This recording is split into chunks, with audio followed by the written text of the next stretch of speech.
ನಾನು ಕಾಂಗ್ರೆಸ್ನ ನಾಯಕರುಗಳ ತರ ಈ ಸರ್ಕಾರ ಕೋವಿಡ್-19 ಇವತ್ತು ಅನಾಹುತವನ್ನ ತಪ್ಪಿಸ್ಲಿಕ್ಕೆ ಇವತ್ತು ಸರ್ಕಾರದಿಂದ ವೆಂಟಿಲೇಟರ್ಗಳು, ಸ್ಯಾನಿಟೈಸೇಷನ್ ನ ತೆಗೆದುಕೊಳ್ತಕ್ಕಂಥದ್ದು, ಮಾಸ್ಕ್ ಗಳನ್ನ ಖರೀದಿ ಮಾಡ್ತಕ್ಕಂಥದ್ದು, PPE ಕಿಟ್ಗಳನ್ನು ಖರೀದಿ ಮಾಡ್ತಕ್ಕಂಥದ್ರಲ್ಲಿ ಕೋಟ್ಯಾಂತರ ರೂಪಾಯಿ ಹಣವನ್ನು ಲೂಟಿ ಹೊಡೆದಿದ್ದಾರೆ ಅಂತಕ್ಕಂಥ ಅಪಾದನೆಯನ್ನು ಮಾಡಿದ್ದಾರೆ. ನಮಗೆ ಇವತ್ತು ಈ ಅಪಾದನೆಯ ಅವಶ್ಯಕತೆ ಈಗ ಬೇಕಿಲ್ಲ. ಏಕೆಂದ್ರೆ ಸರ್ಕಾರ ಒಂದು ಕಡೆ ಹೇಳ್ತಾರೆ, ನನಗೂ ಇರ್ತಕ್ಕಂಥ ಮಾಹಿತಿ 323 ಕೋಟಿ ರೂಪಾಯಿಗಳ ಮೆಟೀರಿಯಲ್ ನ ಖರೀದಿ ಮಾಡಿದ್ದಾರೆ. ಆದ್ರೆ ಕಾಂಗ್ರೆಸ್ ನಾಯಕರು 2,000 ಕೋಟಿ ಲೂಟಿ ಆಗಿದೆ ಅಂತಕ್ಕಂಥ ಮತ್ತೇನ್ ಹೇಳ್ತಾರೆ. ಆ ನಾಯಕರಿಗೆ ಇವತ್ತು ನಾವು ಈ ಭ್ರಷ್ಟಾಚಾರದ ಬಗ್ಗೆ ಚರ್ಚೆ ಮಾಡೋದಕ್ಕಿಂತ ಮೊದಲು ನಮ್ಮ ಜನತೆಯ ಜೀವದ ರಕ್ಷಣೆ ಮುಖ್ಯ. ಅದಕ್ಕೆ ಏನ್ ಮಾಡ್ಬೇಕು ಅಂತಕ್ಕಂಥದನ್ನ ಸರ್ಕಾರದ ಗಮನ ಸೆಳೀಲಿ. ನಾನು ಈಗಾಗಲೇ ಹಲವಾರು ಬಾರಿ ಟ್ವೀಟ್ ಮುಖಾಂತರ ಪ್ರತಿಯೊಂದು ಹಂತದಲ್ಲೂ ಈ ಸರ್ಕಾರಕ್ಕೆ ಸಲಹೆ ಕೊಟ್ಕೊಂಡ್ಬಂದ್ರು. ಸರ್ಕಾರದಿಂದ ನಮ್ಮ ಸಲಹೆಗಳಿಗೆ ಗೌರವ ದೊರಕಿಲ್ಲ ಅಂತಕ್ಕಂಥದ್ದು ನನ್ನ ಭಾವನೆ. ನನ್ನ ಕಾರ್ಯಕರ್ತರಿಗೆ ಹೇಳ್ತೀನಿ, ಇವತ್ತು ಈ ಕೊರೋನಾ ಎಫೆಕ್ಟ್ ಏನಿದೆ ಇದು ದೊಡ್ಡ ಮಟ್ಟದ ಅನಾಹುತ ಅಲ್ಲ. ಧೈರ್ಯವಾಗಿರ್ಬೇಕು. ನೀವು ನಮ್ಮ ನಾಡಿನ ಜನತೆಗೆ ಪ್ರತಿ ಮನೆ ಮನೆಗೆ ತಿಳಿಸ್ಬೇಕಾಗಿರ್ತಕ್ಕಂಥದ್ದು. ಇವತ್ತು ಈ ಕೊರೋನಾ ಎಫೆಕ್ಟ್ ಆದಾಗ, ಪಾಸಿಟಿವ್ ಬಂದಾಗ ಎಲ್ಲರೂ ಸಾಯ್ತಾರೆ ಅಂತಕ್ಕಂಥ ಭಾವನೆ ಬೇಡ. ಇದು ಹರಡುವಿಕೆ ಇದೆ. ಇದನ್ನ ತಪ್ಪಿಸಬೇಕಾದ್ರೆ ತಾವುಗಳು ಮಾಸ್ ಕಾಂಟ್ಯಾಕ್ಟ್ ಮಾಡ್ತಕ್ಕಂಥದ್ದೇನಿದೆ, ಕೊರೋನಾ ಪಾಸಿಟಿವ್ ಬಂದಾಗ ನೀವು ಜನತೆಗೆ ತಿಳಿಸ್ಬೇಕಾಗಿರೋದು ನಿಮ್ಮ ಏರಿಯಾಗಳಲ್ಲಿ ಮನೆ ಮನೆಗೆ ಹೋಗಿ. ಇವತ್ತು ಈ ಕೊರೋನಾ ಪಾಸಿಟಿವ್ ಬಂದಿಂದ ಯಾರು ಭಯಭೀತರಾಗಬೇಡಿ. ಇದರಲ್ಲಿ 1% ನಿಮಗೆ ಸಾವನ್ನ ಕಾಣಬಹುದು. ಅದಕ್ಕೆ ಕಾರಣ ಒಂದು ಹಾರ್ಟ್ ಪೇಷಂಟ್ಗಳು, ಇಲ್ಲ ರೆಸ್ಪಿರೇಟರಿ ಪ್ರಾಬ್ಲಮ್ ಇರ್ತಕ್ಕಂಥದ್ದು, ಉಸಿರಾಟದ ತೊಂದರೆ, ಇಲ್ಲ ಶುಗರ್ ಕಂಪ್ಲೇಂಟ್ ಇರ್ತಕ್ಕಂಥವ್ರು, ಮಧುಮೇಹದ ಕಾಯಿಲೆ ಇರ್ತಕ್ಕಂಥವ್ರು, ಕಿಡ್ನಿ ಫೇಲ್ಯೂರ್ ಇರ್ತಕ್ಕಂಥವ್ರು, ಇಂಥವ್ರ ಮೇಲೆ ಜೀವಕ್ಕೆ ಅಪಾಯ ಆಗ್ಬೋದು. ಆದ್ರೆ ನಾರ್ಮಲ್ ಆಗಿರ್ತಕ್ಕಂಥ ಜನತೆಗೆ ಈ ಒಂದು ಕೊರೋನಾ ಪಾಸಿಟಿವ್ ಬಂದ ತಕ್ಷಣ ಏನು ಭಯಭೀತರಾಗಬೇಕಾದ ಅವಶ್ಯಕತೆ ಇಲ್ಲ ಅಂತಕ್ಕಂಥ ಹೇಳೋದ್ರ ಜೊತೆಗೆ ಅವರವರ ಮನೆಗಳಲ್ಲಿ ಈ ಒಂದು ವ್ಯಕ್ತಿಗಳನ್ನ ಇವತ್ತು ಇದಕ್ಕೆ ಚಿಕಿತ್ಸೆ ಇಲ್ಲ, ಯಾವುದೇ ರೀತಿಯ ಚಿಕಿತ್ಸೆಗಳು ಇಲ್ಲದೆ ಇರತಕ್ಕಂಥದ್ದೇನಿದೆ, ಅವರು ಪ್ರತಿ 2 ಗಂಟೆಗೆ ಒಂದು ಬಾರಿ ಬಿಸಿನೀರನ್ನು ಕುಡಿಯತಕ್ಕಂಥದ್ದು, ಡಾಕ್ಟರ್ಗಳು ಕೊಡ್ತಕ್ಕಂಥ ಪ್ಯಾರಾಸೆಟಿಮಾಲೋ ಇಲ್ಲ ಮತ್ತಿನ್ಯಾವುದೋ ಸಣ್ಣ ರೆಮಿಡಿಗಳನ್ನ ಹೇಳ್ತಾರೆ, ಅದನ್ನ ಚಾಚು ತಪ್ಪದೆ ಆ ಒಂದು ಜೊತೆಯಲ್ಲಿ ಸಹಕಾರ ಕೊಟ್ಟು ಪಕ್ಕದ ನಿಮ್ಮ ಮನೆಯಲ್ಲಿರ್ತಕ್ಕಂಥ ನಿಮ್ಮ ಕುಟುಂಬದ ತಂದೆ ತಾಯಂದಿರು, ಸಹೋದರ ಸಹೋದರಿಯರ ಸಂಪರ್ಕದಲ್ಲಿ ನೀವು ಇರಬಾರದು. ಐಸೋಲೇಷನ್ ಮಾಡ್ಕೋಬೇಕು. ಆಸ್ಪತ್ರೆಗಳಿಗೆ ಹೋಗಬೇಕಾದಂತ ಅವಶ್ಯಕತೆ ಇಲ್ಲ. ನಿಮ್ಮ ಕುಟುಂಬದಲ್ಲಿ ನೀವುಗಳು ಸಪರೇಟ್ ಇರ್ಲಿಕ್ಕೆ ಅವಕಾಶಗಳಿರ್ತಕ್ಕಂಥವ್ರು, ನೀವುಗಳು ನಿಮ್ಮ ಕುಟುಂಬದಲ್ಲೇ ಇದಕ್ಕೆ ಚಿಕಿತ್ಸೆಯನ್ನು ಪಡ್ಕೋಬಹುದು ಅಂತಕ್ಕಂಥದ್ದನ್ನ ಜನತೆಗೆ ಮಾಹಿತಿಯನ್ನ ಕೊಟ್ಟು, ಇವತ್ತೇನು ಇದಕ್ಕೆ ದೊಡ್ಡ ಮಟ್ಟದ ಹಣದ ಖರ್ಚಿಲ್ಲ, ಆದ್ರೆ ಜನತೆಯಲ್ಲಿ ತಿಳುವಳಿಕೆ ಮೂಡಿಸಬೇಕು. ಆ ನಿಟ್ಟಿನಲ್ಲಿ ನನ್ನ ಕಾರ್ಯಕರ್ತರುಗಳು ತಾವು ಇವತ್ತು ನಿಮ್ಮ ಭಾಗದಲ್ಲಿ ಜನತೆಗೆ ರಕ್ಷಣೆ ಕೊಡ್ತಕ್ಕಂಥದ್ದಕ್ಕೆ ತಮ್ಮ ಒಂದು ಪಾತ್ರವನ್ನು ನಿರ್ವಹಣೆ ಮಾಡಿ. ಪಕ್ಷದ ಸಂಘಟನೆಗೆ ಸಂಬಂಧಪಟ್ಟಾಗೆ ಈಗಾಗಲೇ ನನಗೇನು ಹಲವಾರು ಸುಮಾರು ವಿಷಯಗಳನ್ನು ಪ್ರಸ್ತಾಪ ಮಾಡಿದ್ದೀರಿ ಜನರಲ್ಲಿ. ಇಲ್ಲೆಲ್ಲ ನನ್ನ ಮುಂದೆ ಇಟ್ಕೊಂಡಿದ್ದೇನೆ. ಶಿವಮೊಗ್ಗದಿಂದ, ಪಾವಗಡದಿಂದ, KR ಪೇಟೆಯಿಂದ, ತುಮಕೂರಿನಿಂದ, ಯಾದಗಿರಿಯಿಂದ, ನವಲಗುಂದ, ಮುಳುಬಾಗಲು, ಅರಬಾವಿ, ಶೃಂಗೇರಿಗೆ ಹಲವಾರು ಕಡೆಯಿಂದ ಇವತ್ತು ಕಾರ್ಯಕರ್ತರುಗಳು, ದಾವಣಗೆರೆಯಿಂದ ನೀವೇನ್ ನನಗೆ ಪ್ರಶ್ನೆ ಇಟ್ಟಿದ್ದೀರಿ. ವಿಶೇಷವಾಗಿ ಹೆಚ್ಚಿನ ರೀತಿಯಲ್ಲಿ ಪಕ್ಷದ ಸಂಘಟನೆಯ ಬಗ್ಗೆ ಚರ್ಚೆ ಮಾಡಿದ್ದೀರಿ. ನೀವು ಎಲ್ಲೋ ನಿಷ್ಕ್ರಿಯರಾಗಿದ್ದೀರಿ ಅಂತೇಳಿ ನನ್ನ ಮೇಲೆಯೂ ಸಹ ತಾವು ಏನು ಒಂದು ನನ್ನ ಬಗ್ಗೆಯೂ ಅಸಮಾಧಾನ ವ್ಯಕ್ತಪಡಿಸಿದ್ದೀರಿ. ನಾನು ನಿಷ್ಕ್ರಿಯನಾಗಿಲ್ಲ. ಇವತ್ತು ಕೊರೋನಾ ಎಫೆಕ್ಟ್ ನಲ್ಲಿ ನಾನು ಪ್ರತಿ ಜಿಲ್ಲೆಗೆ ಬರ್ಲಿಕ್ಕೆ ಅವಕಾಶಗಳಿಲ್ಲ. ಸಾಧ್ಯವಾದ ಮಟ್ಟಿಗೆ ನಾನು ಸರ್ಕಾರಕ್ಕೆ ಟ್ವೀಟ್ ಮುಖಾಂತರ ಏನು ಎಚ್ಚರಿಕೆಯನ್ನು ಕೊಡ್ತಾ ಇದ್ದೇನೆ.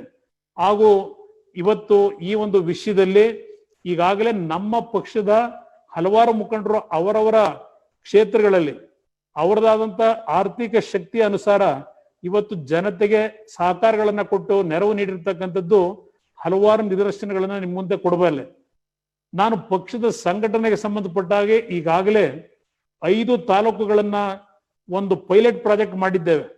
ಒಂದೊಂದು ಬೂತ್ ಮಟ್ಟದಲ್ಲಿ ಇವತ್ತು ಕಾರ್ಯಕರ್ತರನ್ನ ಗುರುತಿಸ್ತಕ್ಕಂಥ ನಿಟ್ಟಿನಲ್ಲಿ ಈಗಾಗಲೇ 5,000 ಕಾರ್ಯಕರ್ತರನ್ನ ಒಂದೊಂದು ವಿಧಾನಸಭಾ ಕ್ಷೇತ್ರದಲ್ಲಿ ಆಯ್ಕೆ ಮಾಡತಕ್ಕಂಥ ನಿಟ್ಟಿನಲ್ಲಿ ಈಗಾಗಲೇ 5 ವಿಧಾನಸಭಾ ಕ್ಷೇತ್ರಗಳು, ಪಾವಗಡ, ಮುಳುಬಾಗಿಲು, ಹುಣಸೂರು ಹಾಗೂ ಬಂಗಾರಪೇಟೆ, ಹಿಂಡಿ, ಬಿಜಾಪುರದ ಈ 5 ತಾಲೂಕಿನಲ್ಲಿ ಒಂದು ಪೈಲಟ್ ಪ್ರಾಜೆಕ್ಟ್ಗೆ ಅಲ್ಲಿಯ ನಾಯಕರುಗಳ ಜೊತೆ ಚರ್ಚೆ ಮಾಡಿ ಏನ್ ಕಾರ್ಯಕ್ರಮ ಪ್ರಾರಂಭ ಮಾಡಿದ್ದೇವೆ. ಈ ಕೊರೋನಾ 19 ಒಂದು ಅನಾಹುತಗಳು ಕಡಿಮೆ ಆದ ನಂತರ ನಾನು ಎಲ್ಲಾ ಜಿಲ್ಲೆಗೆ ನಾನೇ ಖುದ್ದು ಬರ್ತಕ್ಕಂಥದ್ದಿದೆ ಮತ್ತು ಯುವಕರ ಸಂಘಟನೆ ವಿಶೇಷವಾಗಿ ಬೇಕಾಗಿರ್ತಕ್ಕಂಥದ್ದು. ಇವತ್ತು ನೀವೇನು ಸಾವಿರಾರು ಜನ ಈ ಒಂದು ಕಾನ್ಫರೆನ್ಸ್ ನಲ್ಲಿ ತಾವು ನನ್ನ ಭಾವನೆಗಳನ್ನ ಇವತ್ತು ಕೇಳ್ತಾ ಇದ್ದೀರಿ. ನಿಮ್ಮಲ್ಲಿ ಮನವಿ ಮಾಡ್ತಕ್ಕಂಥದ್ದು, ಇಲ್ಲಿ ಸಾವಿರಾರು ಜನ ಕಾರ್ಯಕರ್ತರು ಇದರಲ್ಲಿ ಏನು ಭಾಗವಹಿಸಿದ್ದೀರಿ. ಇವತ್ತು ತಾವು ನಿಮ್ಮ ನಿಮ್ಮ ಕ್ಷೇತ್ರಗಳಲ್ಲಿ ಒಬ್ಬೊಬ್ರು 50 ಯುವಕರನ್ನ ಗುರುತಿಸ್ತಕ್ಕಂಥ ಕೆಲಸವನ್ನ ಮಾಡಬೇಕು. ಒಂದು ನಿಮ್ಗೆ ಉದಾಹರಣೆಯನ್ನ ಕೊಡ್ತೇನೆ. ಹಿಂದೆ ನಮ್ಮ ದೇಶಕ್ಕೆ ಸ್ವಾತಂತ್ರ್ಯ ಬಂದಾಗ ನಾನು ಇತ್ತೀಚೆಗೆ ಲಾಲ್ ಬಹದ್ದೂರ್ ಶಾಸ್ತ್ರಿ ಅವರ ಜೀವನ ಚರಿತ್ರೆಯನ್ನು ಓದ್ತಾ ಇದ್ದೆ. ಲಾಲ್ ಬಹದ್ದೂರ್ ಶಾಸ್ತ್ರಿ ಅವರು ಅತ್ಯಂತ ಬಡ ಕುಟುಂಬದಲ್ಲಿ ಬಂದಂತವ್ರು.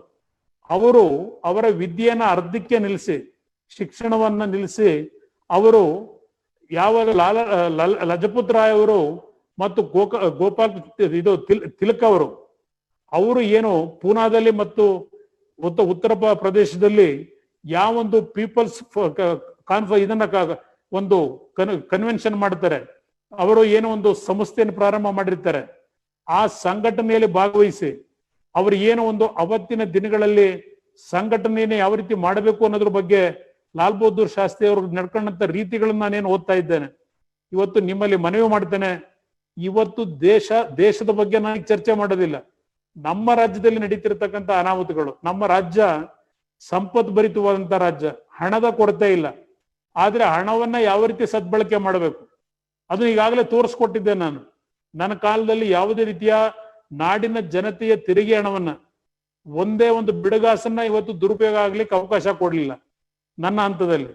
ಇವತ್ತು ಅದರ ಹಿನ್ನೆಲೆಯಲ್ಲಿ ನಿಮ್ಮಲ್ಲಿ ಮನವಿ ಮಾಡ್ತೇನೆ, ಪ್ರತಿಯೊಂದು ವಿಧಾನಸಭಾ ಕ್ಷೇತ್ರಗಳಲ್ಲಿ ನೀವು ಇವತ್ತೇನು ಈ ಒಂದು ಸಂವಾದ ಕಾರ್ಯಕ್ರಮದಲ್ಲಿ ಭಾಗವಹಿಸಿದ್ದೀರಿ, ನಿಮ್ಮ ಒಂದು ಶಕ್ತಿಯನ್ನು ಉಪಯೋಗ ಮಾಡಿ ಕನಿಷ್ಠ 50 ಕಾರ್ಯಕರ್ತರುಗಳನ್ನ ಇವತ್ತು ನೀವು ಗುರುತಿಸಿ ಪಕ್ಷದ ಸಂಘಟನೆಗೆ ಈ ನಾಡಿನ ಸಮಸ್ಯೆಗಳನ್ನ ಜನತೆಯ ಮುಂದೆ ತೆಗೆದುಕೊಂಡು ಹೋಗ್ತಕ್ಕಂಥ ನಿಟ್ಟಿನಲ್ಲಿ ತಾವುಗಳು ನನಗೆ ಸಹಕಾರ ಕೊಟ್ರೆ ಸ್ವತಂತ್ರವಾದಂತ ಸರ್ಕಾರ ಈ ನಾಡಿನಲ್ಲಿ 5 ವರ್ಷ ಜನತಾದಳದ ಸರ್ಕಾರವನ್ನು ತರ್ತಕ್ಕಂಥದಕ್ಕೆ ತಮ್ಮಗಳ ದುಡಿಮೆಯನ್ನ ದೊಡ್ಡ ಮಟ್ಟದಲ್ಲಿ ಇನ್ನೂ ಇವತ್ತು ತಾವೇನು ತೆಗೆದುಕೊಂಡು ಹೋಗಬೇಕಾಗಿದೆ.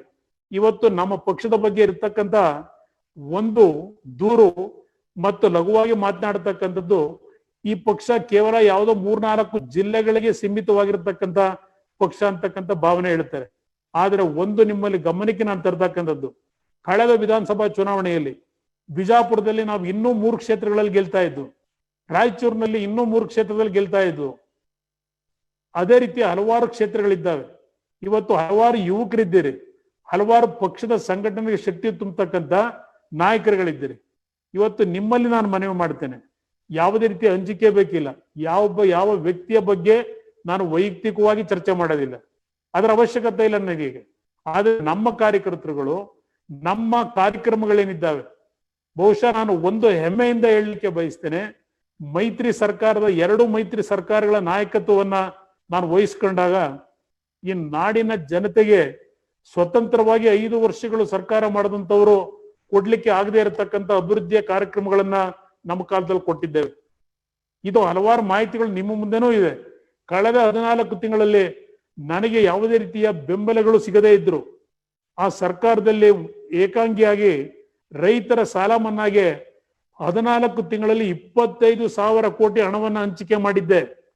ಆದ್ರೆ ಈ ಸರ್ಕಾರ ಅಧಿಕಾರಕ್ಕೆ ಬಂದ ಮೇಲೆ ರೈತರ ಬಗ್ಗೆ ಏನು ಕನಿಕರ ಹೇಳ್ತಾರೆ, 25,000 ಕೋಟಿ ಹಣವನ್ನ ನಾನೇನು ಹಂಚಿಕೆ ಮಾಡಿದ್ದೆ 2 ಬಜೆಟ್ ಅಲ್ಲಿ, ಆ ಎಷ್ಟು ಹಣವನ್ನ ಸಂಪೂರ್ಣವಾಗಿ ರೈತರ ಸಾಲ ಮನ್ನಾ ಕೊಟ್ಟಿದ್ದಾರೆ, ಇವರು ಉತ್ತರ ಕೊಡ್ಬೇಕೀಗ. ಈ ಸರ್ಕಾರ ಇವತ್ತು ನೆರೆ ಹಾವಳಿಗೆ ಅಂತ ಹೇಳಿ ರೈತರ ಸಾಲ ಮನ್ನಾಗಿ ಇಟ್ಟಂತ ಹಣವನ್ನು ಇವತ್ತು ಏನು ಡೈವರ್ಟ್ ಮಾಡಿದ್ರು. ಬಿಜಾಪುರ ಜಿಲ್ಲೆಯ ದ್ರಾಕ್ಷಿ ಬೆಳೆಗಾರರಿಗೆ 150 ಕೋಟಿ ರೂಪಾಯಿಗಳ ಪ್ಯಾಕೇಜ್ ಏನು ಕೊಟ್ಟೆ. ಆ ಹಣವನ್ನು ಸಹ ದ್ರಾಕ್ಷಿ ಬೆಳೆಗಾರರು 10 ವರ್ಷದಿಂದ ಎಲ್ಲಾ ಸರ್ಕಾರಗಳ ಮುಂದೆ ಹೋಗಿ ಮನವಿ ಮಾಡಿದ್ರು. ಯಾವ ಸರ್ಕಾರಗಳು ಅವರ ನೆರವಿಗೂ ಬಂದಿರಲಿಲ್ಲ. ಅವರಿಗೆ 150 ಕೋಟಿ ಪ್ಯಾಕೇಜ್ ಕೊಟ್ಟೆ. ತೆಂಗು ಬೆಳೆಗಾರರಿಗೆ ಸುಮಾರು 180 ಕೋಟಿ ಹಣವನ್ನು ಬಿಡುಗಡೆ ಮಾಡಿಕೊಟ್ಟೆ. ಹಣ ಕೊಟ್ಟಿದ್ದೇವೆ. ಒಂದು ಎಕರೆಗೆ 18,000 ರೂಪಾಯಿ ಕೊಟ್ಟಿದ್ದೇವೆ ಯಾವ ಒಂದು ತೆಂಗು ಬೆಳೆಗಾರರಿಗೆ. ಹೀಗೆ ಹಲವಾರು ಯೋಜನೆಗಳ ಬಗ್ಗೆ ನಾನು ಚರ್ಚೆ ಮಾಡಬಲ್ಲೆ. ಬೆಂಗಳೂರು ನಗರಕ್ಕೆ ವಿಶೇಷವಾಗಿ ದೊಡ್ಡ ಮಟ್ಟದ ಕೊಡುಗೆಯನ್ನು ಕೊಟ್ಟೆ. 12 ವರ್ಷಗಳಿಂದ ನನಗೆ ಬಿದ್ದಿರತಕ್ಕಂಥ ಕೆಲಸಗಳನ್ನ ಪುನಃ ಚಾಲನೆ ಕೊಟ್ಟಿದ್ದೇನೆ. ಈ ಸರ್ಕಾರ ಇಲ್ಲಿಯವರೆಗೆ ಏನ್ ಮಾಡಿದ್ದಾರೆ ನನಗೆ ನೋವಿರ್ತಕ್ಕಂಥದ್ದು ನೋಡಿ. ಇವತ್ತು ಬೆಳಗ್ಗೆ ಪತ್ರಿಕೆಯಲ್ಲಿ ಬಂದಿದೆ, ದಾಸರಳ್ಳಿ ವಿಧಾನಸಭಾ ಕ್ಷೇತ್ರದಲ್ಲಿ ಯಾವ ಅಲ್ಲಿಯ ನಮ್ಮ ಶಾಸಕರು ಪ್ರತಿನಿತ್ಯ ಜನರ ಸೇವೆಯನ್ನ ಪ್ರಾಮಾಣಿಕವಾಗಿ ನಿರ್ವಹಣೆ ಮಾಡ್ತಾ ಇದ್ದಾರೆ. ನಿನ್ನೆಯ ದಿನ ಹಲವಾರು ಭಾಗದಲ್ಲಿ ಜಲಾವೃತವಾಗಿ ರಾತ್ರಿ ಎಲ್ಲ ಮಳೆ ಬಂದು ಅಲ್ಲಿಯ ಜನರ ಸಂಕಷ್ಟಗಳನ್ನು ನಿನ್ನೆ ಕೇಳಲಿಕ್ಕೆ ಹೋಗಿದ್ದಾರೆ. 130 ಕೋಟಿ ರೂಪಾಯಿಗಳ ವೆಚ್ಚದಲ್ಲಿ ದಾಸರಳ್ಳಿ ವಿಧಾನಸಭಾ ಕ್ಷೇತ್ರ ಯಾವೊಂದು ಬೆಂಗಳೂರಿನ ಹೊರವಲಯದಲ್ಲಿ ಇರ್ತಕ್ಕಂಥ ರೆವಿನ್ಯೂ ಬಡಾವಣೆಗಳಿದ್ದಾವೆ ಅಲ್ಲಿಯ ಮೂಲಭೂತ ಸೌಕರ್ಯಗಳಿಗೆ ಕೊಟ್ಟಂತ ಹಣವನ್ನ ಈ ಸರ್ಕಾರ ಯಾವುದೇ ರೀತಿಯ ಅವಶ್ಯಕತೆ ಇಲ್ಲದಿರ್ತಕ್ಕಂಥ ಕಾಮಗಾರಿಗಳಿಗೆ ಹಣ ಹೊಡೆಯತಕ್ಕಂಥ ಕೆಲಸಕ್ಕೆ ಇವತ್ತು ಹಣವನ್ನು ಡೈವರ್ಟ್ ಮಾಡ್ಕೊಂಡು ಮುಖ್ಯಮಂತ್ರಿಗಳಿಗೆ ನೇರವಾಗಿ ವಿಧಾನಸಭೆಯಲ್ಲಿ 2 ಬಾರಿ ಮನವಿ ಮಾಡಿದೆ. ಹಣವನ್ನು ಬಿಡುಗಡೆ ಮಾಡ್ಕೊಡ್ತೀನಿ, ಇಲ್ಲ ನನ್ನ ಮೇಲೆ ನಂಬಿಕೆ ಇಡಿ ಅಂತ ಹೇಳಿದ್ರು. ಆದ್ರೆ ಈ ಮುಖ್ಯಮಂತ್ರಿಗಳಿಂದ ಮತ್ತು ಅವರ ಪೊಲಿಟಿಕಲ್ ಸೆಕ್ರೆಟರಿ ವಿಶ್ವನಾಥ್ ಅಂತ ಏನಿದ್ದಾರೆ ಅವ್ರಿಗೂ ಸಹ ನನ್ನೆದುರಿಗೆ ಹೇಳಿದ್ರು ಇಲ್ಲ ಅದನ್ನ ಸಾಲ್ವ್ ಮಾಡಿ ಅಂತ. ಇವತ್ತು ಒಂದು ಬಿಡುಗಾಸು ಕೊಡ್ಲಿಲ್ಲ ಆ ದಾಸರಳ್ಳಿ ವಿಧಾನಸಭಾ ಕ್ಷೇತ್ರಕ್ಕೆ. ನಾನು ಕೊಟ್ಟಂತ ಹಣವನ್ನು ಬೇರೆ ಕಡೆ ಡೈವರ್ಟ್ ಮಾಡ್ಕೊಂಡ್ರು. ಹೀಗೆ ಈ ಸರ್ಕಾರದ ಹಲವಾರು ದ್ವೇಷದ ರಾಜಕಾರಣಗಳೇನಿದ್ದಾವೆ ಇದೆಲ್ಲ ಮಾಹಿತಿಗಳನ್ನಿಟ್ಟು ನಿಮ್ ಮುಂದೆ ಬರ್ತೇವೆ. ನನ್ನ ಕಾರ್ಯಕರ್ತರಿಗೆ ಇಷ್ಟೇ ನಾನು ಹೇಳ್ತಕ್ಕಂಥದ್ದು, ಯಾರಲ್ಲೂ ನನ್ನ ಬಗ್ಗೆ ಅನುಮಾನಗಳ ಬೇಡ. ಇವತ್ತು ಈ ನಾಡಿನ ಅಭಿವೃದ್ಧಿಯನ್ನ ವಿಶ್ವಕ್ಕೆ ಮಾದರಿಯಾಗಿ ಮಾಡತಕ್ಕಂಥದ್ದಕ್ಕೆ ಈ ರಾಜ್ಯದ ಸಂಪನ್ಮೂಲದಲ್ಲಿ ಯಾವುದೇ ರೀತಿಯ ಕೊರತೆ ಇಲ್ಲ. ಈ ರಾಜ್ಯ ಸಂಪತ್ತು ಭರಿತವಾದಂತಹ ರಾಜ್ಯ. ಈ ರಾಜ್ಯವನ್ನ ಇಡೀ ದೇಶದಲ್ಲೇ ಇಡೀ ವಿಶ್ವದಲ್ಲೇ ಮೊದಲನೇ ಸ್ಥಾನಕ್ಕೆ ತೆಗೆದುಕೊಂಡು ಹೋಗ್ತಕ್ಕಂಥ ಎಲ್ಲಾ ರೀತಿಯ ಅವಕಾಶಗಳು ಇರ್ತಕ್ಕಂಥದ್ದು ಏನಿದೆ ನನಗಾದಂತ ಅನುಭವದಲ್ಲಿ ನಾನು ಈ ಮಾತನ್ನು ನಿಮ್ ಮುಂದೆ ಏನ್ ಹೇಳ್ತಾ ಇದ್ದೇನೆ. ಇವತ್ತು ನನ್ನ 2 ಬಜೆಟ್ ಇಟ್ಟಂತ ಕಾರ್ಯಕ್ರಮ ಏನಿದೆ 2018, 19, 19, 20ರಲ್ಲಿ ನಾನು ಏನೋ ಒಂದು ಸರ್ಕಾರದ ರೆವಿನ್ಯೂ ಕಲೆಕ್ಷನ್ ಗುರಿ ಇಟ್ಟಿದ್ದೆ. ಅದರಲ್ಲಿ ನಾವು ಒಂದು ನಯಾ ಪೈಸಾ ಕೂತ ಆಗ್ಲಿಲ್ಲ. ಈ ನಾಡಿನ ಜನತೆ ಹಣವನ್ನ ತುಂಬಿಕೊಟ್ಟಿದ್ದಾರೆ. ಇವತ್ತು ಅಂತ ಹಣವನ್ನ ಯಾವ ರೀತಿಯಲ್ಲಿ ಇವರು ಸ್ವೇಚ್ಛಾಚಾರವಾಗಿ ಖರ್ಚು ಮಾಡಿದ್ದಾರೆ ಅಲ್ಲ. ಈಗ ಕೊರೋನಾ 19 ಹರಡುವಿಕೆಯನ್ನ ತಡೆಯತಕ್ಕಂಥ ನಿಟ್ಟಿನಲ್ಲಿ ನಮ್ಮ ಗಮನ ಏನಿರಬೇಕಾಗಿದೆ. ಈ ವಿಷಯಗಳ ಬಗ್ಗೆ ನಂತರ ಚರ್ಚೆ ಮಾಡ್ತೀನಿ, ಈಗ ಅದರ ಅವಶ್ಯಕತೆ ಇಲ್ಲ. ಒಂದು ಪಕ್ಷದ ಸಂಘಟನೆಗೆ ಸಂಬಂಧಪಟ್ಟ ಹಾಗೆ ಮತ್ತು ಪಕ್ಷದ ಕಾರ್ಯಕರ್ತರುಗಳ ಮೇಲೆ ಬಿಜೆಪಿಯ ಸರ್ಕಾರದಲ್ಲಿ ಅಧಿಕಾರಿಗಳನ್ನ ದುರುಪಯೋಗ ಪಡಿಸ್ಕೊಳ್ತಕ್ಕಂಥದ್ರ ಮುಖಾಂತರ ಹಲವಾರು ರೀತಿಯ ದಬ್ಬಾಳಿಕೆ, ಹಲವಾರು ರೀತಿಯ ಕಿರುಕುಳಗಳನ್ನ ಕೊಡ್ತಿರ್ತಕ್ಕಂಥ ವಿಷಯಗಳನ್ನು ಇಲ್ಲೇನು ಪ್ರಸ್ತಾಪ ಮಾಡಿದ್ದೀರಿ. ಇದು ಎಲ್ಲದರ ಬಗ್ಗೆ ಹೋರಾಟಕ್ಕೆ ಸಿದ್ಧ ಇದ್ದೇವೆ. ಯಾರು ಎದೆಗೊಂದು ಬೇಕಾಗಿಲ್ಲ. ಇವತ್ತು ಈ ಸರ್ಕಾರಗಳು ನಡ್ತಕ್ಕಂಥ ನಡವಳಿಕೆಗಳೇನಿದೆ, ಕೆಲವು ಸರ್ಕಾರದಲ್ಲಿರ್ತಕ್ಕಂಥ ಶಾಸಕರುಗಳು ಅವರ ವಿರೋಧಿಗಳ ಬಗ್ಗೆ, ವಿರೋಧ ಪಕ್ಷದ ಬಗ್ಗೆ ನಡ್ಕೊಳ್ತಕ್ಕಂಥ ಅವರ ಸಣ್ಣ ಮಟ್ಟದ ರಾಜಕಾರಣ ಏನಿದೆ, ಇದೆಲ್ಲದರ ಬಗ್ಗೆ ಧೈರ್ಯವಾಗಿ ಎದುರಿಸ್ತಕ್ಕಂಥದ್ದಕ್ಕೆ ನಿಮ್ಮ ಏನೇ ನೋವುಗಳಿದ್ದಾಗ ನಿಮ್ ಜೊತೆ ಸ್ಪಂದಿಸ್ಲಿಕ್ಕೆ ತಯಾರಾಗಿದ್ದೇವೆ. ಉದಾಹರಣೆಗೆ ಯಾದಗಿರಿಯ ಗುರುಮಿಟ್ಕಲ್ ವಿಧಾನಸಭಾ ಕ್ಷೇತ್ರದಲ್ಲಿ ನಮ್ಮ ಶಾಸಕರೇ ಅವರ ಮಗನ ವಿರುದ್ಧ ಮತ್ತು ನಮ್ಮ ಪಕ್ಷದ ಕಾರ್ಯಕರ್ತರ ವಿರುದ್ಧ ಏನ್ ಕಿರುಕುಳ ಆಯ್ತು, ಪೊಲೀಸ್ ಇಲಾಖೆ ಅಧಿಕಾರಿಗಳನ್ನು ದುರುಪಯೋಗ ಪಡಿಸ್ಕೊಂಡು ಅಲ್ಲಿಯ ಶಾಸಕರ ಮಗ ಶರಣಗೌಡ ಇವತ್ತೇನೋ ಒಂದು ಹೋರಾಟ ಮಾಡದ, ಸತ್ಯಾಗ್ರಹ ಕೂರ್ತಕ್ಕಂಥ ಕೆಲಸಕ್ಕೆ ಹೊರಟ. ಸಾಮಾನ್ಯ ದೇವೇಗೌಡ್ರೆ ಅವತ್ತು ಗುರುಮಿಟ್ಕಲ್ಗೆ ಹೋಗಿ ಅವತ್ತೇನೋ ಅವರ ಒಂದು ಪ್ರತಿಭಟನೆಗೆ ಶಕ್ತಿ ತುಂಬ ಬಂದಿದ್ದಾರೆ. ಒಂದು ಉದಾಹರಣೆ ನಿಮಗೆ ಕೊಟ್ಟಿದ್ದೇನೆ. ಕಾರ್ಯಕರ್ತರನ್ನ ನಾವು ಎಂದೂ ಬಿಟ್ಕೊಡ್ತಕ್ಕಂಥ ಪ್ರಶ್ನೆ ಇಲ್ಲ ನಮ್ಮ ಪಕ್ಷದಲ್ಲಿ. ಇವತ್ತು ಸ್ಥಾನಮಾನಗಳ ವಿಷಯ ಬಂದಾಗ ಈ ಮೈತ್ರಿ ಸರ್ಕಾರದ ಹಿನ್ನೆಲೆಯಲ್ಲಿ ನಿಮ್ಮ ನಿರೀಕ್ಷೆಗಳನ್ನ ನಾನು ತಲುಪಲಿಕ್ಕೆ ಆಗದೆ ಇರಬಹುದು. ಆದ್ರೆ ಈ ಮೈತ್ರಿ ಸರ್ಕಾರದಲ್ಲಿ ಕೆಲಸವನ್ನು ನಿರ್ವಹಣೆ ಮಾಡಬೇಕಾದ್ರೆ ನಾಡಿನ ಜನತೆಗೆ ನಮ್ಮ ಪಕ್ಷದಿಂದ ಯಾವುದೇ ರೀತಿಯ ಅನ್ಯಾಯವನ್ನ ಮಾಡಿಲ್ಲ. ಈ ನಾಡಿನ ಅಭಿವೃದ್ಧಿಗೆ, ಈ ನಾಡಿನ ನನ್ನ ರೈತ ಬಂಧುಗಳಿಗೆ, ಈ ನಾಡಿನ ಬೀದಿ ವ್ಯಾಪಾರಿಗಳಿಗೆ ಇವತ್ತು ಎಲ್ಲಾ ರೀತಿಯ ಸೌಕರ್ಯಗಳನ್ನ ಕಲ್ಪಿಸ್ಕೊಡ್ತಕ್ಕಂಥದ್ರಲ್ಲಿ ನನಗೆ ಇದ್ದಂತ ರಿಸ್ಟ್ರಿಕ್ಷನ್ಗಳಿದ್ರು. ಇವತ್ತು ಕಾಂಗ್ರೆಸ್ನಿಂದ ಹಲವಾರು ರೀತಿಯ ಅಡಚಣೆಗಳಿದ್ರು. ನಾನು ಯಾವುದೇ ರೀತಿಯ ಸಭೆಯಲ್ಲಿ ಚರ್ಚೆ ಮಾಡ್ಲಿಕ್ಕೆ ಸಿದ್ಧ ಇದ್ದೇನೆ. ಕಾಂಗ್ರೆಸ್ನ ನಾಯಕರುಗಳ ಜೊತೆನಲ್ಲಿ ಯಾವ ರೀತಿ ನಡೆಸ್ಕೊಂಡಿದ್ದಾರೆ, ಯಾವ ರೀತಿ ನನಗೆ ಕೆಲಸ ಮಾಡ್ಲಿಕ್ಕೆ ಸ್ವತಂತ್ರ ಕೊಟ್ಟಿದ್ರು, ಇದೆಲ್ಲವನ್ನ ಓಪನ್ ಆಗಿ ಡಿಬೇಟ್ ಮಾಡ್ಲಿಕ್ಕೆ ತಯಾರಾಗಿದ್ದೇನೆ. ಇಂಥ ಒಂದು ಪರಿಸ್ಥಿತಿಯಲ್ಲಿ ನಾವೇನಿದ್ದೇವೆ, ನನ್ನ ಕಾರ್ಯಕರ್ತರುಗಳು ಕಳೆದ 3 ದಿನಗಳಿಂದ ನನಗೆ ಒಂದು ಪ್ರೋತ್ಸಾಹ ತುಂಬತಕ್ಕಂಥ ನಿಟ್ಟಿನಲ್ಲಿ ತಾವೆಲ್ಲ ಏನು ವಾಟ್ಸಪ್ಗಳ ಮುಖಾಂತರ ಸೋಷಿಯಲ್ ಮೀಡಿಯಾದಲ್ಲಿ ತಾವೇನು ನನಗೆ ಉತ್ತೇಜನ ಕೊಡ್ತಕ್ಕಂಥ ರೀತಿಯ ಕಾರ್ಯಕ್ರಮಗಳನ್ನ ನೆನಪಿಸಿ ನಾಡಿನ ಜನತೆಯಲ್ಲಿ ಇವತ್ತು ಆ ಕಾರ್ಯಕ್ರಮಗಳ ಒಂದು ಸ್ಮರಣೆಯನ್ನ ಮಾಡ್ಕೊಳ್ತಕ್ಕಂಥದ್ದಕ್ಕೆ ತಾವುಗಳು ಸ್ವಪ್ರೇರಣೆಯಿಂದ ತಾವುಗಳೇನು ಹೊರಟಿದ್ದೀರಿ, ಎಲ್ಲಾ ರೀತಿಯ ಸಹಕಾರವನ್ನು ನಿಮಗೆ ನಾನು ಕೊಡ್ಲಿಕ್ಕೆ ತಯಾರಾಗಿದ್ದೇನೆ. ಇವತ್ತು ಈ ನಾಡಿನ ಅಭಿವೃದ್ಧಿ ನಮ್ಮ ಗುರಿ. ನಮ್ಮ ಯುವಕರಿಗೆ ನಿರುದ್ಯೋಗದ ಸಮಸ್ಯೆಗಳನ್ನ ಎದುರಿಸ್ತಾ ಇದ್ದಾರೆ. ಇವತ್ತು ಕೇಂದ್ರ ಸರ್ಕಾರ ಹೇಳ್ತಾ ಇದೆ ನಾವು ಸ್ವದೇಶಿ ವಸ್ತುಗಳನ್ನ ಉತ್ಪಾದನೆ ಮಾಡಬೇಕು ಅಂತ ಹೇಳ್ತಾ ಇದ್ದಾರೆ. ಚೈನಾದಿಂದ ಯಾವುದೇ ರೀತಿಯ ವಸ್ತುಗಳನ್ನ ಖರೀದಿ ಮಾಡಬಾರದು ಅಂತ ಹೇಳ್ತಾ ಇದ್ದಾರೆ. ನನ್ನ 14 ತಿಂಗಳ ಅವಧಿಯಲ್ಲಿ ಕಾಂಪೀಟ್ ವಿತ್ ಚೈನಾ ಅಂತಕ್ಕಂತ ಒಂದು ಹೆಸರಿನಲ್ಲಿ ರಾಜ್ಯದ 9 ಜಿಲ್ಲೆಗಳಲ್ಲಿ 9 ಇಂಡಸ್ಟ್ರಿಯಲ್ ಕ್ಲಸ್ಟರ್ಗಳನ್ನ ಪ್ರಾರಂಭ ಮಾಡತಕ್ಕಂಥದ್ದಕ್ಕೆ ನಾನೇನ್ ಚಾಲನೆ ಕೊಟ್ಟೆ. ಬಿಜೆಪಿಯ ಸರ್ಕಾರ ಬಂದು 1 ವರ್ಷವಾಯಿತು. ಬಹುಶಃ ನಾಳೆ ನಾಡಿದ್ರಲ್ಲಿ ಅವರು ಸಹ ಒಂದು 10 ಪೇಜೋ 20 ಪೇಜೋ ಜಾಹೀರಾತುಗಳನ್ನು ಕೊಟ್ಟಿರ್ತಾರೆ. ಈಗ ಏನ್ ಕಾರ್ಯಕ್ರಮ ಕೊಟ್ಟಿದ್ದೀರಿ? ನಮ್ಮ ಯುವಕರಿಗೆ ಉದ್ಯೋಗ ಕೊಡ್ಲಿಕ್ಕೆ, ನಮ್ಮ ಯುವಕರಿಗೆ ಇವತ್ತು ಶಿಕ್ಷಣ ಕೊಡಬೇಕು ಅಂತೀವಿ. ಶಿಕ್ಷಣವನ್ನು ಪಡೆದಂತ ಇವತ್ತು ಸಹ ನಾನೊಂದು ಪತ್ರಿಕೆಯಲ್ಲಿ ಓದ್ತಾ ಇದ್ದೆ. ಯಾವೊಂದು ಮೈಸೂರಿನ ನೀಟ್ ಕಾಲೇಜ್ನಲ್ಲಿ ಓದಿರ್ತಕ್ಕಂಥ NIT ನಲ್ಲಿ ಓದಿರ್ತಕ್ಕಂಥ ಒಬ್ಬ ಎಲೆಕ್ಟ್ರಾನಿಕ್ ಇಂಜಿನಿಯರ್, ಆ ವ್ಯಕ್ತಿ ಇವತ್ತು ತರಕಾರಿ ವ್ಯಾಪಾರ ಮಾಡ್ತಾ ಇದ್ದಾರೆ, ಕೆಲಸ ಸಿಗದೆ. ಒಬ್ಬ ಇಂಜಿನಿಯರಿಂಗ್ ಸ್ಟೂಡೆಂಟ್. ಇದು ಈ ದೇಶದ ವ್ಯವಸ್ಥೆ, ಈ ರಾಜ್ಯದ ವ್ಯವಸ್ಥೆ. ಇದರ ಹಿನ್ನೆಲೆಯಲ್ಲಿ ನಾವು ನೀವು ಸೇರಿ ಪ್ರತಿ ಮನೆಗೆ ಹೋಗಿ ನಾಡಿನಲ್ಲಿ, ನಾನಿನ್ನೊಂದು COVID-19 ಈ ಒಂದು ಅನಾಹುತಗಳು ನಿಂತ ನಂತರ ನನ್ನದೇ ಆದಂತ ಕೆಲವು ಕಾರ್ಯಕ್ರಮವನ್ನ ಪಕ್ಷದ ಸಂಘಟನೆಗೆ ಮತ್ತು ನಾಡಿನ ಜನತೆಯ ವಿಶ್ವಾಸವನ್ನ ನಾವು ಮತ್ತೊಮ್ಮೆ ಗಳಿಸ್ತಕ್ಕಂಥವ್ರ ಮುಖಾಂತರ ಯಾವುದೇ ಪಕ್ಷಗಳ ಹಂಗಿಲ್ದೆ ನಿಮ್ಮ ದುಡಿಮೆಯ ಮೇಲೆ ನಾಡಿನ ಜನತೆಯ ಆಶೀರ್ವಾದದೊಂದಿಗೆ ಈ ನಾಡಿನಲ್ಲಿ ಒಂದು ಸ್ವತಂತ್ರವಾದಂತ ರಾಜ್ಯದ ಸರ್ಕಾರ, ಕನ್ನಡಿಗರ ಸರ್ಕಾರ, ಪ್ರಾದೇಶಿಕ ಪಕ್ಷದ ಸರ್ಕಾರವನ್ನ ತರ್ತಕ್ಕಂಥವ್ರ ಮುಖಾಂತರ ಕನ್ನಡ ನಾಡಿನ ಸ್ವಾಭಿಮಾನವನ್ನ ಇವತ್ತು ಈ ಮುಖ್ಯಮಂತ್ರಿಗಳನ್ನ ನೋಡ್ತಾ ಇದ್ದಾರೆ. ನೀವೆಲ್ಲ ನೋಡ್ತಾ ಇದ್ದೀರಿ. ಕಳೆದ 1 ವರ್ಷದಲ್ಲಿ ಈ ಮುಖ್ಯಮಂತ್ರಿಗಳು ಕೇಂದ್ರ ಸರ್ಕಾರದ ಮಂತ್ರಿಗಳ ಮುಂದೆ, ಪ್ರಧಾನಮಂತ್ರಿಗಳ ಮುಂದೆ ಹೋಗಿ ಅರ್ಜಿ ಕೊಟ್ಟು ಒಂದು 5 ನಿಮಿಷ ಟೈಮ್ ಕೊಡಿ ಅಂದ್ರೆ ಇವ್ರನ್ನ ಇವತ್ತು ಭೇಟಿ ಮಾಡದೇ ಇರತಕ್ಕಂತ ಒಂದು ವಾತಾವರಣ ಏನಿದೆ, ಇದು ಇವತ್ತು ನಡೀತಾ ಇರತಕ್ಕಂಥದ್ದು. ನಮ್ಮ ರಾಜ್ಯದ ಮುಖ್ಯಮಂತ್ರಿಗೆ 5 ನಿಮಿಷದ ಅವಕಾಶವನ್ನೇ ಕೊಡದೇ ಇರತಕ್ಕಂತ ಕೇಂದ್ರದ ಅಲ್ಲಿಯ ನಡವಳಿಕೆ ಏನಿದೆ, ಇದು ಒಬ್ಬ ಮುಖ್ಯಮಂತ್ರಿಗೆ ಆಗಿರ್ತಕ್ಕಂಥ ಅವಮಾನ ಅಲ್ಲ, ನಾಡಿನ ಜನತೆಗೆ ಆಗಿರ್ತಕ್ಕಂಥ ಅವಮಾನ ಇದು. ಇದನ್ನ ನಾಡಿನ ಜನತೆ ಇವತ್ತು ಅರ್ಥ ಮಾಡ್ಕೋಬೇಕಾಗ್ತದೆ. ಅದರಿಂದ ಇವತ್ತು ರಾಜ್ಯದ ಆಡಳಿತ ಕರ್ನಾಟಕದಿಂದಲೇ ಅಂತಕ್ಕಂಥ ಒಂದು ಸಂದೇಶ, ರಾಜ್ಯದ ಆಡಳಿತ ಬೆಂಗಳೂರಿನಿಂದಲೇ ಅಂತಕ್ಕಂಥದ್ದು, ರಾಜ್ಯದ ಆಡಳಿತ ಕನ್ನಡಿಗರಿಂದಲೇ ಅಂತಕ್ಕಂಥ ಒಂದು ಸಂದೇಶವನ್ನ ತೆಗೆದುಕೊಂಡು ಹೋಗ್ತಕ್ಕಂಥವ್ರ ಮುಖಾಂತರ ಈ ನಾಡಿನಲ್ಲಿ ಒಂದು ಹೊಸ ಬದಲಾವಣೆಯನ್ನ, ರಾಜಕೀಯದ ಒಂದು ಬದಲಾವಣೆಗಳನ್ನು ತರ್ತಕ್ಕಂಥ ನಿಟ್ಟಿನಲ್ಲಿ ನಿಮ್ಮಗಳ ಸಹಕಾರ ನನಗೆ ಅವಶ್ಯಕತೆ ಇದೆ. ಮುಂದಿನ ದಿನಗಳಲ್ಲಿ ನಾನು ಇಂಡಿವಿಜುವಲಿ ನಿಮ್ಮೆಲ್ಲರ ಹತ್ರನೂ ಚರ್ಚೆ ಮಾಡಿ ನಿಮ್ಮಗಳಿಗೆ ಯಾವ ರೀತಿ ಜವಾಬ್ದಾರಿಯನ್ನು ಕೊಡಬೇಕು ಪಕ್ಷದ ಸಂಘಟನೆಗೆ ಎಲ್ಲರನ್ನೂ ಇವತ್ತು ವಿಶ್ವಾಸಕ್ಕೆ ತೆಗೆದುಕೊಳ್ಳೋದ್ರ ಮುಖಾಂತರ ನಿಮ್ಮ ಸಹಕಾರದಲ್ಲಿ ಈ ನಾಡಿನಲ್ಲಿ ನಮ್ಮದೇ ಆದಂತ ಒಂದು ಪ್ರಾದೇಶಿಕ ಪಕ್ಷವಾಗಿ 12 ವರ್ಷಗಳಿಂದ ಹೋರಾಟವನ್ನು ಏನು ಮಾಡ್ಕೊಂಡು ಬಂದಿದ್ದೇವೆ. ಈ ಒಂದು ಪಕ್ಷಕ್ಕೆ ನಿಮ್ಮಗಳ ಒಂದು ದುಡಿಮೆಯಿಂದ ಇವತ್ತು ಈ ಒಂದು JDS ಪಕ್ಷದ ಅಸ್ತಿತ್ವವನ್ನು ತಾವೇನು ಉಳಿಸ್ಕೊಂಡ್ ಬಂದಿದ್ದೀರಿ.